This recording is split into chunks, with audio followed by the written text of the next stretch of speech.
श्रीमद् कुंज विहारिणे नमः। श्री स्वामी हरिदास विजय तीर्थराम।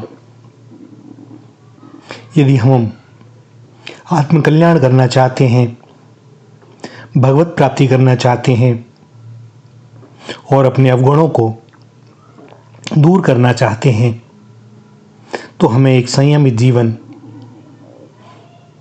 के सूत्रों का अभ्यास करना ही पड़ेगा, क्योंकि बिना अभ्यास के कुछ होने वाला नहीं है। और अभ्यास भी कोई एक दो बार का नहीं, नित्य निरंतर करना चाहिए। जिस प्रकार हम अपने घर में नित्य प्रति प्रातः बुहारी लगाते हैं और नित्य एक ना जाने कहां से धूल और कूड़ा निकलता है, आता हुआ दिखता नहीं है, लेकिन बुहारने पर मालूम पड़ता है कि देखो है। इसी प्रकार हमारे तन मन पर निरंतर विभिन्न परमाणुओं का प्रभाव पड़ता रहता है और इसके लिए संयमित जीवन और अभ्यास यह अत्यंत आवश्यक है। केवल घर को ही ना बुहारें, सत्संग के द्वारा, आचरण के द्वारा हम अपने अंदर भी थोड़ी सी बुहारी लगावें, जिससे चित्त निर्मल हो। तभी तो राम जी आएंगे। निर्मल मन जन सो मोहि पावा, मोहि कपट छल छिद्र न भावा। जब तक हमारे भीतर अन्य चीजें हैं, राम जी चाहते तो बहुत हैं, किंतु आवें कैसे। सो भैया, आज भगवत कृपा से कुछ दो चार बातें आपके सम्मुख यदि अपने जीवन में उतार पावें तो कुछ ना कुछ अवश्य ही सुधार होगा। और बाकी प्रार्थना करें, बाकी काम उनका वे करेंगे ही। एक सामान्य पूर्ण स्वस्थ रहने के लिए व्यक्ति को प्रातःकाल ब्रह्म मुहूर्त में अर्थात सूर्योदय से 3 घंटे से 1.5 घंटे पूर्व तक अपनी शैया का त्याग कर देना चाहिए। ब्रह्म मुहूर्त और उषा काल की बड़ी महिमा है। इस समय उठने वाले का स्वास्थ्य, धन, विद्या, बल और तेज बढ़ता है। जो सूर्योदय के समय सोता है उसकी उम्र और शक्ति घटती है और वह नाना प्रकार के रोगों का शिकार होता है। आयुर्वेद शास्त्र में भी यह बताया गया है कि ब्रह्म मुहूर्त में उठने से वर्ण, कीर्ति, बुद्धि, लक्ष्मी, स्वास्थ्य तथा आयु की प्राप्ति होती है और शरीर कमल की तरह प्रफुल्लित हो जाता है। ब्रह्म मुहूर्त की ऊर्जा ही अलग होती है। धर्मशास्त्रों में कहा गया है, ब्राह्मे मुहूर्ते बुद्धियेत, अर्थात सभी को ब्रह्म मुहूर्त में उठ जाना चाहिए। कभी उठकर देखें कैसी शीतल मधुर वायु होती है, कैसे पक्षी गान कर रहे होते हैं। एक अजब ही सृष्टि का रूप होता है। कलियां खिलने को आतुर होती हैं। हवाओं के झोंके से लता पताएं मनोनृत्य कर रहे होते हैं। और यह समय ब्रह्म चिंतन करने के लिए सर्वोत्तम है, इसलिए इसे ब्रह्म मुहूर्त कहा जाता है। इस समय जो भी कार्य किया जाए वो बहुत अच्छा होता है। इस समय में चंद्र किरणों से अमृत का शरण होता है, इसलिए इस काल को अमृत बेला भी कहा जाता है। तो हम ब्रह्म मुहूर्त में उठते और प्रातःकाल उठते ही अपनी शैया पर सर्वप्रथम दोनों हाथों की हथेलियों के दर्शन का विधान है। करतल का दर्शन करते हुए हमें इस श्लोक का पाठ करना चाहिए। कराग्रे वस्ते लक्ष्मी ही, कर मध्य सरस्वती, कर मूले स्थितो ब्रह्मा, प्रभाते कर दर्शनम। इस श्लोक में धन की अधिष्ठात्री लक्ष्मी, विद्या की अधिष्ठात्री सरस्वती तथा कर्म की अधिष्ठाता ब्रह्मा की स्तुति की गई है।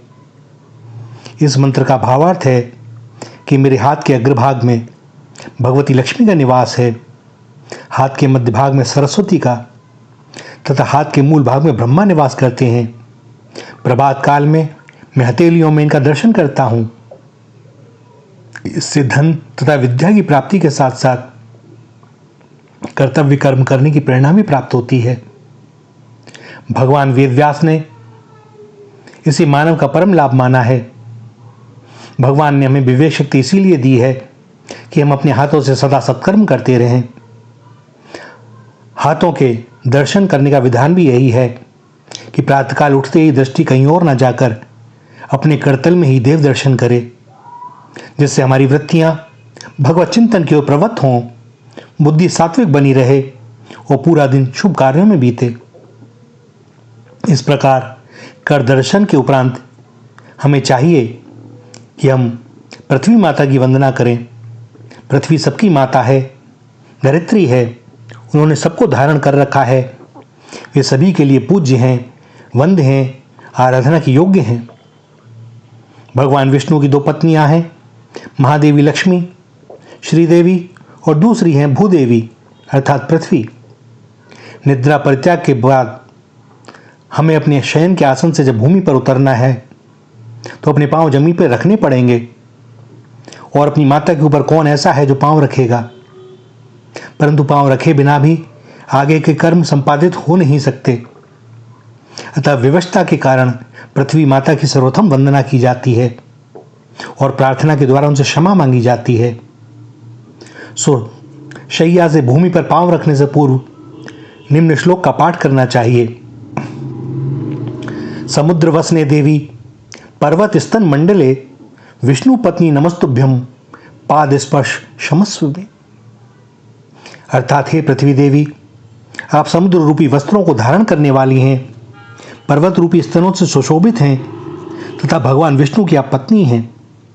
आपको नमस्कार है। मेरे द्वारा होने वाले पाद स्पर्श के लिए आप मुझे क्षमा करें। प्रातः जागरण के बाद यथासंभव सर्वप्रथम मांगलिक वस्तुओं गौ, तुलसी, पीपल, गंगा, देव विग्रह जो भी उपलब्ध हों उनका दर्शन करना चाहिए, और घर में माता पिता एवं गुरुजनों को अपने से बड़ों को प्रणाम करना चाहिए। अपने से बड़ों को प्रणाम करने का बड़ा लाभ है। प्रणाम करने वाले तथा नित्य वृद्ध पुरुषों की सेवा करने वाले पुरुष की आयु, विद्या, कीर्ति और शक्ति इन चारों की वृद्धि होती है। हम अपने दोनों हाथों को एक दूसरे पर रखते हुए दाहिने हाथ से दाहिने पैर का तथा बाएं हाथ से बाएं पैर का स्पर्श करते हुए अभिवादन करें। विज्ञान की दृष्टि से भी व्यक्ति के शरीर में रहने वाली विद्युत शक्ति पृथ्वी के आकर्षण द्वारा आकृष्ट होकर पैरों से निकलती रहती है। दाहिने हाथ से दाहिने पैर और बाएं हाथ से बाएं पैर का स्पर्श करने पर गुरुजनों के शरीर की विद्युत शक्ति का प्रवेश प्रणाम करने वाले व्यक्ति के शरीर में सुगमता से हो जाता है, और इस विद्युत शक्ति के साथ गुरुजनों के ज्ञान आदि सद्गुणों का भी प्रवेश होता है। विद्युत शक्ति मुख्य रूप से पैरों द्वारा निकलती है, इसलिए पैर ही छुए जाते हैं, सिर आदि नहीं। गुरुजनों को नित्य प्रणाम करने से वे प्रसन्न होकर अपने दीर्घकाल जीवन में संपादन किए हुए ज्ञान का दान प्रणाम करने वाले को दे देते हैं। इस प्रकार ज्ञान दान द्वारा प्रत्यक्ष रूप में और विद्युत शक्ति प्रवेश द्वारा अप्रत्यक्ष रूप में उनके गुणों की प्राप्ति प्रणाम करने वाले व्यक्ति को स्वतः ही प्राप्त हो जाती है। प्रातःकाल उठने के बाद शौचादि कर्मों से निवृत्त होकर अथवा इसके पूर्व हाथ मुंह धोकर कपड़े बदलकर अपने इष्ट देव का, देवताओं का तथा महापुरुषों का स्मरण तथा उनकी प्रार्थना करनी चाहिए। प्रातः स्मरणीय श्लोकों का प्रातःकाल पाठ करने से बड़ा कल्याण होता है। हमारा दिन अच्छा व्यतीत होता है। दुख, स्वप्न, कलिदोष, शत्रु, पाप और भय का नाश होता है। विष का भय नहीं होता, धर्म की वृद्धि होती है। अज्ञानी को ज्ञान प्राप्त होता है। रोग की संभावनाएं कम हो जाती हैं। आयु बढ़ती है, विजय प्राप्त होती है। भूख, प्यास और काम की बाधा मिटती है। इसके साथ ही स्वयं में देवी गुणों का आधान तथा महापुरुषों के गुणों को जीवन में धारण करने की प्रेरणा मिलती है। इसी प्रकार भगवद गीता में भगवान ने आदेश दिया है कि स्वकर्मणा तम्भ्यर्च्य सिद्धिं विन्दति मानवः। अपने कर्मों के द्वारा भगवान की पूजा संपन्न होने पर लक्ष्य की प्राप्ति हो जाती है। इसकी प्रक्रिया के रूप में भगवान ने अर्जुन को यह भी उपदेश दिया कि मामनुस्मर युद्ध च, अर्थात मेरा स्मरण करते हुए युद्ध रूपी अपने कर्म का संपादन करो। और भगवान का यह उपदेश जगत के सभी व्यक्तियों के लिए भगवान का ही उपदेश है और बड़ा कल्याणकारी है। अतः संकल्प रूप में भगवान से प्रार्थना करनी चाहिए कि हे भगवान, श्रुति और स्मृति आपकी ही आज्ञाएं हैं। आपकी इन आज्ञाओं के पालन के लिए मैं इस समय से लेकर सोने तक सभी कार्य करूंगा। इससे आप मुझ पर प्रसन्न हो, क्योंकि आज्ञा पालन से बढ़कर स्वामी की कोई और सेवा नहीं होती। आपकी आज्ञा है कि काम करने के साथ साथ मैं आपका स्मरण भी करता रहूं। सो यथासंभव मैं आपका स्मरण करता हुआ और नाम लेता हुआ अपने कार्य को करता रहूंगा और उन्हें आपको समर्पित करूंगा। इस कर्म रूप पूजा से आप प्रसन्न हो भगवान। और इसके बाद हमें अपनी दैनिकचर्या आरंभ करनी चाहिए। सामान्यतः प्रत्येक स्वस्थ मनुष्य के 24 घंटे में 21,600 श्वास आते हैं और संतों महात्माओं की यह आज्ञा है कि कम से कम इतना नाम जप प्रत्येक व्यक्ति को प्रतिदिन करना चाहिए। और भगवान ने हम पर बड़ी अहेतुकी कृपा की है। वे जानते हैं कि हम माया के चक्कर से बड़ी शीघ्रता से फंस जाते हैं और इससे निकलना हमारे लिए बड़ा दुष्कर है। सो कोई ऐसा भी तो उपाय होना चाहिए जो हमारा कल्याण करे। सो भैया, जिन्होंने हमें कृपा करके यह देव दुर्लभ मानव देह दी है, उन्होंने इसका भी प्रबंध कर रखा है। हमारी विडंबना है कि हम शास्त्रों का अध्ययन नहीं करते, गुरुजनों का संग नहीं करते। सो बहुत सी सारी बातें ऐसी हैं जिनकी ओर हमारा कभी ध्यान ही नहीं जाता, हमारी बुद्धि में भी उनका प्रवेश नहीं हो पाता। और इस माया से छूटने का उपाय भी भगवान ने हमें आदिकाल से ही दे रखा है। और यह उपाय इतना सरल है और व्यापक है कि हमारे जीवन का प्रत्येक क्षण उसके अंदर आ जाता है। हमारी प्रत्येक श्वास साधनामय बन जाती है। और यह उपाय है अजपा जप। अजपा उस जप को कहते हैं जो बिना उच्चारण किए केवल श्वास प्रश्वास के आने जाने से संपन्न होता रहता है। हम जो श्वास लेते हैं और छोड़ते हैं, इससे हंसः या सोहम इस रूप से ब्रह्म का उच्चारण स्वतः ही होता रहता है। इस तरह हमारे बिना जपे भी निरंतर भगवान के नाम का जप हमसे हो सकता है, होता है। इससे बढ़कर और क्या सुविधा हमें मिल सकती है? भगवान की करुणा की कोई सीमा नहीं है। उन्होंने हमें आत्म कल्याण के लिए मानव तन दिया है। उसके उपयोग के लिए बार बार शास्त्रों में और संतों महात्माओं के द्वारा हमें चेताया जाता है। इसका समुचित सदुपयोग न करने पर होने वाले कटु परिणामों को बताया जाता है। इसके बाद भी भगवान ने हमें ऐसा सुगम साधन दिया है जिससे बढ़कर और कोई साधन हो नहीं सकता। और इतने के बाद भी वह निश्चिंत नहीं हो सके, क्योंकि हमसे प्रेम करते हैं ना। वे जानते हैं कि हम कितने कमजोर हैं, विवश हैं। वे जानते हैं कि हम मोह निद्रा में पड़े रहेंगे, विषय भोगों को भोगते रहेंगे और हमें कुछ स्मरण भी ना रहेगा। इसलिए भगवान श्वासों के द्वारा हंसः का उच्चारण कराते हैं और बोधित कराते हैं कि मैं तुम्हारे सारे भटकाव का हनन कर दूंगा, उठो जागो तो सही, अजपा जप जपो। भैया, इसके लिए हम संकल्प करें। जब सुबह उठते हैं तो संकल्प करें कि आज का हमारा जो अजपा जप है ये हम भगवान आपको समर्पित करेंगे। संस्कृत में करने का विधान है, किंतु जिनको संस्कृत के उच्चारण में असुविधा हो तो फिर शास्त्र का भी ये आदेश है कि इसे गुरु से प्राप्त कर लिया जाए। और भैया, हम इसे मानसिक और हिंदी में भी कह सकते हैं, क्योंकि भगवान तो सारी भाषाओं को जानते हैं।